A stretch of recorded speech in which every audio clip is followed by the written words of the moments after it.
Hello साथियों, नमस्कार। मैं हूं महावीर सिंह तंवर और आप देख रहे हैं यूट्यूब चैनल साहित्य संगम। इस चैनल पर आज आपके लिए प्रस्तुत है बहुत ही प्रेरणादायी रचना, जिसके लेखक हैं एम.आई. राजस्वी।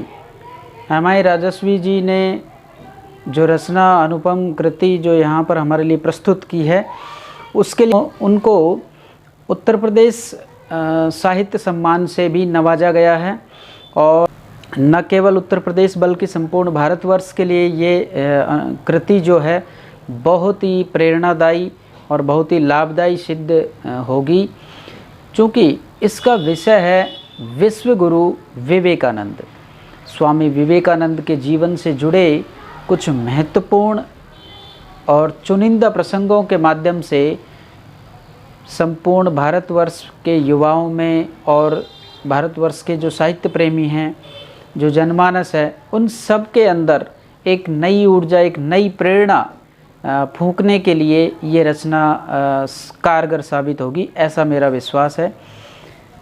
चलिए शुरू करते हैं। एम.आई. राजस्वी जी को बार बार धन्यवाद, उन्होंने ऐसी रचना हमारे समक्ष प्रस्तुत की और स्वामी जी के सिद्धांतों को, उनके जीवनचर्या को और संपूर्ण भारतवर्ष में पहुंचाने का उनका ये सराहनीय कार्य वाकई सराहनीय योग्य है। विश्व गुरु विवेकानंद नाम की इस रचना की शुरुआत हम करते हैं खंड प्रथम से, जिसके बारे में उन्होंने इसका टाइटल दिया है विवेकानंद से विश्व गुरु तक। भारत के महासन्यासी विवेकानंद ने विश्व को भारतीय दर्शन, वेदांत एवं सनातन सत्य का ऐसा पाठ पढ़ाया कि विश्व ने उन्हें विश्व गुरु के रूप में प्रतिष्ठापित कर दिया। शुरुआत करते हैं पारिवारिक पृष्ठभूमि की। मानव समाज का उत्तरोत्तर विकास अनेक महापरिवर्तनकारी घटनाओं के द्वारा आधुनिक स्वरूप में पहुंचा है। विश्व के इतिहास में ऐसी अनेक घटनाओं का विवरण अंकित है, जिनके परिणाम स्वरूप समाज में आमूलचूल परिवर्तन हुए हैं। कुछ घटनाएं क्षेत्रीय या प्रादेशिक अथवा राष्ट्रीय स्तर पर समाज में अच्छे या बुरे परिवर्तन लाने के लिए जिम्मेदार होती हैं, तो कुछ घटनाएं विश्व भर को परिवर्तन की धारा में धकेलने में सक्षम मानी जाती हैं। 15वीं सदी में यूरोप में हुए पुनर्जागरण को भी ऐसी ही अभूतपूर्व और विकासपरक घटना माना जाता है, जिसने कालांतर में मानव समाज को नई दिशा की ओर अग्रसर किया। ऐसी ही एक महान परिवर्तनकारी घटना भारतीय परिप्रेक्ष्य में 19वीं सदी के उत्तरार्ध में हुई, जिसने विश्व भर को एक महान व्यक्तित्व से परिचित कराया। इस महान व्यक्तित्व ने अपने अध्यात्म ज्ञान के विपुल भंडार से मानव जगत को ऐसी शक्तियाँ प्रदान की, जिनसे कोई भी व्यक्ति भौतिक और आध्यात्मिक उन्नति के शिखर पर सरलता से पहुंच सकता है। ये अद्भुत व्यक्तित्व थे विश्व गुरु विवेकानंद। उन्होंने ऐसे समय में भारतीय दर्शन एवं ज्ञान का शंखनाद किया था, जब समाज पतन की गहरी खाई में डूबता जा रहा था। हजारों वर्षों से अनपेक्षित परिवर्तनों से ग्रस्त होकर भारतीय समाज वेदांत की शक्ति को विस्मृत कर चुका था। पुरुषार्थ और कर्म से अपनी उच्चता और श्रेष्ठता सिद्ध करने वाला मनुष्य अब भाग्य और भगवान पर आश्रित हो गया था। इसका लाभ ऐसे छली कपटी, व्यभिचारी और कुटिल लोग उठा रहे थे, जिनमें दमन और शोषण की निर्दयता समाई हुई थी। मानव को दास बनाकर मानवता को पददलित कर रहे थे। साम्राज्यवादी शक्तियों का तंत्र विश्व के अधिकतर देशों को शोषित कर रहा था। भारत भी ब्रिटिश साम्राज्य की दास्ता में अधोगति की ओर गिरता जा रहा था। भूख, बीमारी, अत्याचारों से ग्रस्त साधारण जन जैसे जीवन का अर्थ ही भूल गया था। भाग्यवाद पैर पसार चुका था और लोग अपने कष्टों को पिछले जन्म का कर्म फल मानकर अर्धजीवित थे। ब्राह्मणवाद ने लोक परलोक पाप पुण्य का जाल फैलाकर लोगों को और भी भयभीत व संशयग्रस्त कर दिया था। विभिन्न प्रकार के अत्याचारों एवं करों का जाल फैलाकर लोगों को छला जा रहा था। इस स्थिति में देश का अस्तित्व ही खतरे में पड़ गया था। ऐसे संक्रमण काल में स्वामी विवेकानंद का अवतरण जैसे पीड़ितों, शोषितों और निर्बलों के उस विश्वास का प्रतिफल था जिसे भारत भूमि पर आस्था माना जाता है। भारतीय जनमानस की श्रद्धा का पात्र बने स्वामी विवेकानंद ने यद्यपि अल्पकाल के लिए पृथ्वी पर वास किया, तथापि इसी अल्प जीवन में उन्होंने जन जागरण का ऐसा बिगुल बजाया कि मानव समाज में नई चेतना, नए प्राण समा गए। स्वामी विवेकानंद का जन्म 19वीं सदी के उस उद्धारक दशक में हुआ जब देश के सुषुप्त भाग्य को जगाने हेतु कई भारतीय पुण्यात्माओं का भारत भूमि पर पदार्पण हुआ था। पराधीनता की बेड़ी में जकड़े भारतवर्ष ने ब्रिटिश शासन के विरुद्ध पहली विद्रोही अंगड़ाई सन 1857 में ली थी, जो असंगठित और अनियोजित होने के कारण पूर्ण रूप से सफल नहीं हुई थी। यह साम्राज्यवादियों को ऐसे संकेत अवश्य दे गई थी कि बहुत समय तक शासन को जमाए नहीं रखा जा सकता था। अगले ही दशक में कई ऐसे महापुरुषों का जन्म हुआ जिन्होंने आगे चलकर भारत की सर्वांगीण स्वतंत्रता के संग्राम को विभिन्न देशों में भिन्न भिन्न तरीकों से नेतृत्व दिया। धर्म एवं कर्म युद्ध का शंखनाद करने वाले ओजस्वी सन्यासी स्वामी विवेकानंद का जन्म बंगाल प्रेसिडेंसी और भारत की तत्कालीन राजधानी कलकत्ता में 12 जनवरी 1863 को हुआ था। इनकी पारिवारिक पृष्ठभूमि बड़ी सशक्त और कुलीन थी। समाज में अपना विशिष्ट स्थान रखने वाले दत्त परिवार की ख्याति उनके पुरखों की विद्वता और व्यवहार से स्थापित हुई थी। कलकत्ता, जो कि वर्तमान में कोलकाता कहलाता है, बुद्धिजीवी और देशभक्तों की उर्वर भूमि के रूप में विख्यात रहा है। इसी महानगर के उत्तरी क्षेत्र में सिमुलिया नाम का एक प्रसिद्ध मोहल्ला था। शानदार हवेलियों की अवस्थिति ने इस मोहल्ले का वैभव और ऐश्वर्य द्विगुणित हो जाता था। यहीं दत्त परिवार की पुश्तैनी और विशाल हवेली थी, जिसके मुखिया नगर के गणमान्य और कलकत्ता सुप्रीम कोर्ट के प्रसिद्ध अधिवक्ता श्री राम मोहन दत्त थे। जमीन जायदाद से संपन्न और न्याय कर्म से आधिकारिक धनोपार्जन करने वाले श्री राम मोहन दत्त संपन्नता के अनुरूप ही खर्च भी किया करते थे। उनकी हवेली पर प्रतिदिन ही उत्सव जैसा वातावरण रहता था। मित्र मंडली की महफिलें नित्य ही जमती थी। गौर मोहन मुखर्जी स्ट्रीट की इस हवेली में रास रंग, गोष्ठियाँ और विभिन्न बौद्धिक व सांस्कृतिक कार्यक्रम होते ही रहते थे। श्री राम मोहन दत्त का मित्र वर्ग भी सभ्य और सुशिक्षित तथा कुलीन था। कई बार तो ऐसे आयोजन उनकी विलासप्रियता को दर्शाते थे। श्री राम मोहन दत्त के सुपुत्र दुर्गाचरण दत्त भी अपने पिता की भांति प्रखर बुद्धि के स्वामी और व्यवहार कुशल थे। बहुभाषी और मृदुभाषी दुर्गाचरण दत्त ने भी शिक्षा प्राप्त करने के पश्चात वकालत को ही जीविका का साधन चुना। ये उनका स्थापित और सम्मानित पेशा था और उनके सामने धनोपार्जन की कैसी भी समस्या नहीं रही। उन्हें भी अपना स्थान बनाने में कठिनाई नहीं हुई। द्रव्योपार्जन में वे अपने पिता की भांति कुशल थे, पर प्रवृत्ति में भिन्न थे। विलासिता उन्हें छू भी नहीं गई थी। उनमें धर्मानुराग भी बहुत अधिक था। संत जनों की संगत में प्राय धर्म लाभ प्राप्त कर लेते थे और ऐसा अवसर होने पर स्वयं को धन्य समझते थे। हिंदी भाषा का ज्ञान होने के कारण उन्हें हिंदी भाषी संत सन्यासियों के साथ धर्म चर्चा करने का अवसर भी मिलता था। यथासंभव लोगों की सहायता करना उन्हें अच्छा लगता था। साधुजनों की सेवा, गरीब गुरबा की आर्थिक सहायता करने में उन्हें कभी संकोच नहीं रहा। दुर्गाचरण की इस दान प्रवृत्ति को उनके पिता फिजूल खर्ची के रूप में देखते थे और कई बार उन्हें समझाते भी थे कि धन का सदुपयोग ऐश्वर्य भोग और शान शौकत बनाए रखने हेतु किया जाना चाहिए। दुर्गाचरण धन सदुपयोग की इस परिभाषा से कतई सहमत नहीं थे और न इस पर ध्यान ही देते थे। पिता की टोका-टाकी बढ़ जाने पर उनके मन में विरक्ति उत्पन्न हो गई। उनकी अध्ययन में रुचि भी थी और साधु जीवन का निष्कंटक मार्ग भी उन्हें प्रिय था। मोह माया से दूर, धर्म चर्चा से ज्ञान पिपासा शांत करने का पावन अवसर उन्हें सदैव आकर्षित करता था। अभी दुर्गाचरण 25 वर्ष के हुए थे कि उन्होंने संन्यास ग्रहण कर लिया। गौतम बुद्ध की भांति पत्नी और पुत्र विश्वनाथ को छोड़कर उन्होंने संन्यास जीवन में प्रवेश किया। दत्त परिवार के लिए यह आघात था, पर किया भी क्या जा सकता था। अब पौत्र विश्वनाथ ही श्री राम मोहन दत्त का उत्तराधिकारी और आशादीप था।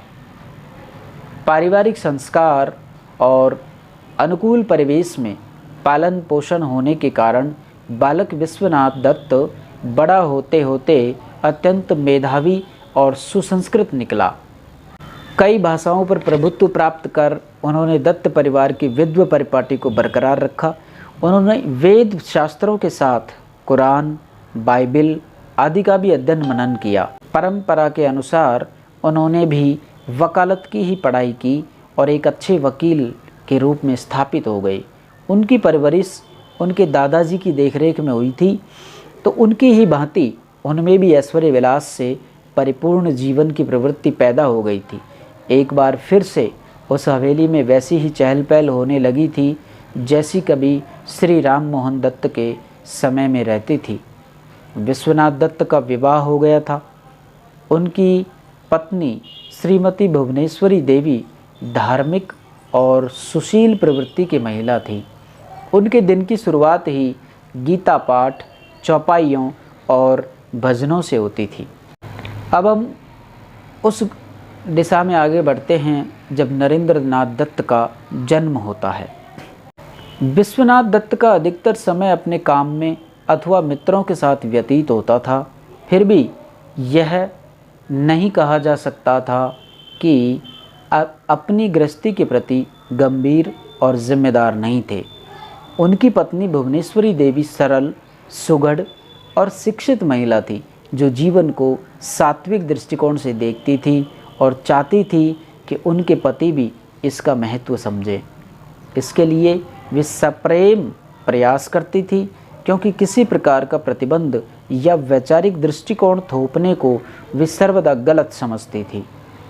यद्यपि उस समय कुलीन वर्ग में पुरुषवादी विचारधारा प्रवाहित थी, तथापि दत्त परिवार में नारी का स्थान सम्मानित था। भुवनेश्वरी देवी को कभी किसी प्रकार की समस्या का सामना नहीं करना पड़ा था। विश्वनाथ दत्त भी सुलझे हुए, विचारशील और सुशिक्षित व्यक्ति थे और अपनी पत्नी के विचारों और इच्छाओं का सम्मान करते थे। यही कारण था कि व्यस्तता के बावजूद वे अपनी पत्नी को भरपूर समय देते थे और गंभीरता से उनके साथ धार्मिक मुद्दों पर विचार विमर्श किया करते थे। विवाह के काफ़ी समय पश्चात भी दत्त परिवार को पुत्र रत्न की प्राप्ति नहीं हुई थी। यद्यपि विश्वनाथ दत्त इस विषय को लेकर चिंतित नहीं थे और अपनी पत्नी को भी सांत्वना देते ही थे कि ईश्वर की इच्छा के बिना और समय से पहले किसी को कुछ नहीं मिलता। भुवनेश्वरी देवी भी ईश्वर में बड़ी आस्था रखती थी और इस बात से सहमत भी थी, पर उनके अंदर एक स्त्री की कोमलता भी थी। उस समय का समाज बड़ा ही रूढ़िवादी और अंधविश्वासी था। घर में दर्जनों नौकरानी थी जो अभी तक तो सम्मान में तत्पर रहती थी, पर स्त्री ही स्त्री की आलोचक होती है, ये बात भी सत्य ही थी। आगे पीछे होने वाली खुसर पुसर का विषय चाहे जो रहता हो, पर संदेह तो यही होता था कि वे शायद इसी विषय में बात कर रही हैं। नारी मन को आहत होने के लिए आधार से अधिक अपनी शंका से सहायता मिलती है। भुवनेश्वरी देवी की भगवान शिव में अगाध आस्था थी। वे शिव पूजा में अपना अधिक समय गुजारती थी। सूनी गोद से व्यथित होकर वे भगवान शिव से बार बार अर्चना अभ्यर्थना करती रहती थी। कठोर उपवास करती। कभी कभी तो पूजा कक्ष में भी इतनी ध्यानमग्न हो जाती कि उन्हें समय का भी ध्यान नहीं रहता था। एक दिन तो हद ही हो गई। वे प्रातः पूजा के लिए पूजा कक्ष में घुसी तो शाम हो गई। नौकरानियों के लिए कोई विशेष बात नहीं थी, पर फिर भी उत्सुकता तो बनी ही रहती थी। संध्या वंदन के बाद जब वे कक्ष से बाहर आई तो उनके मुख पर एक अलग ही तेज था। प्रसन्न चित्त मालकिन को देखकर नौकरानियां भी कौतूहल से घिर गई। पर किसी को साहस नहीं था कि इस विषय पर कोई प्रश्न पूछ सके। भुवनेश्वरी देवी की प्रसन्नता का आलम ये था कि उन्होंने स्वयं ही इसका रहस्य खोल दिया।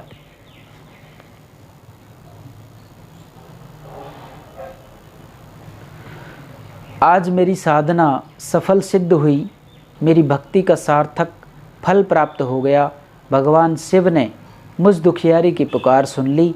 आज दोपहर को जब मैं ध्यानावस्था में थी कि न जाने कैसे मेरी आँख लग गई। स्वप्न में मैंने देखा कि कोई दिव्य तेज एकाएक मेरे सम्मुख प्रकट हुआ और मेरे देखते ही देखते वह पुत्र रूप में परिवर्तित होकर मेरी गोद में आ बैठा। अब तुम ही सब बताओ, इस स्वप्न का अर्थ क्या है? सभी ने वही अर्थ लगाया जो अपेक्षित था। अब किसी को संशय नहीं रह गया था कि उस आंगन में नन्हे पुत्र की किलकारी शीघ्र ही गूंजेगी और उन सबको उपहार मिलेंगे। भुवनेश्वरी देवी की आस्था ने प्रबल आशा का रूप धारण कर लिया था। उनके मुख पर प्रसन्नता स्थायी हो गई थी। विश्वनाथ दत्त ने भी पत्नी के स्वप्न को सुनकर प्रसन्नता व्यक्त की। हवेली में अब पहले से अधिक खुशियाँ नजर आने लगी थी। गुमसुम रहने वाली भुवनेश्वरी देवी अब चहकी चहकी रहती थी। ये एक सार्थक परिवर्तन था। समय बीतने लगा और शीघ्र ही देव कृपा हुई। भुवनेश्वरी देवी के गर्भ में नवजीवन पलने के लक्षण प्रकट होने लगे। इस समाचार ने सभी को आनंदित कर दिया। विश्वनाथ तो फूले नहीं समाये। पहले अकारण ही मित्रमंडली को भोज मिलते रहते थे और अब तो कारण भी था। धन दौलत की कोई कमी नहीं थी, उदारता में भी किसी प्रकार का अभाव नहीं था। कई दूर और नज़दीक के रिश्तेदार तो उनकी उदारता से हवेली में ही जीवन यापन कर रहे थे। कुछ संबंधी और आ गए थे। भुवनेश्वरी देवी की देखभाल करने वालों की कमी नहीं थी। घर की नौकरानियों को भी उनके पास नहीं आने दिया जाता था।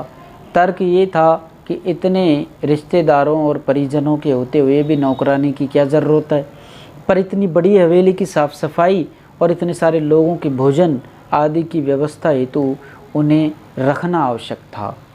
मगर समय मंथर गति से चलता रहा और अंततः वह शुभ घड़ी भी आ गई जिसकी सबको बड़ी बेसब्री से प्रतीक्षा थी।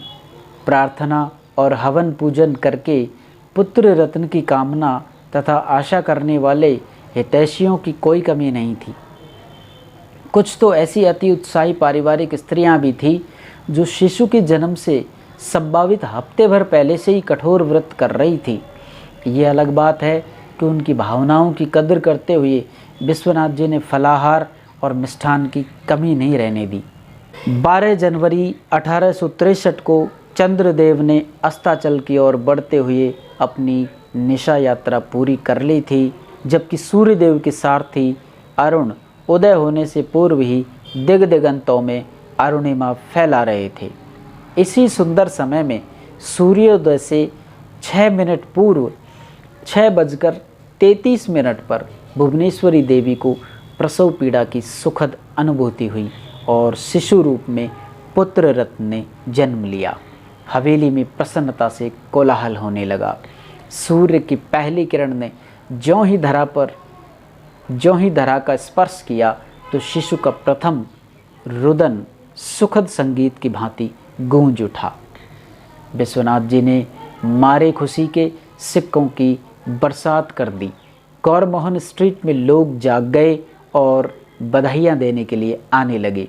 मिठाइयाँ बंटने लगी, नगाड़े बजाए जाने लगे। बड़ी हवेली का बड़ा आंगन आस पड़ोस की स्त्रियों से भर गया और उनके सम्मिलित मंगलगान से घर का कोना कोना गूंज उठा। हवेली में खुशियों का आगमन हुआ तो विश्वनाथ दत्त की शाह खर्ची ने उनके स्वागत में कोई कसर नहीं उठा रखी थी।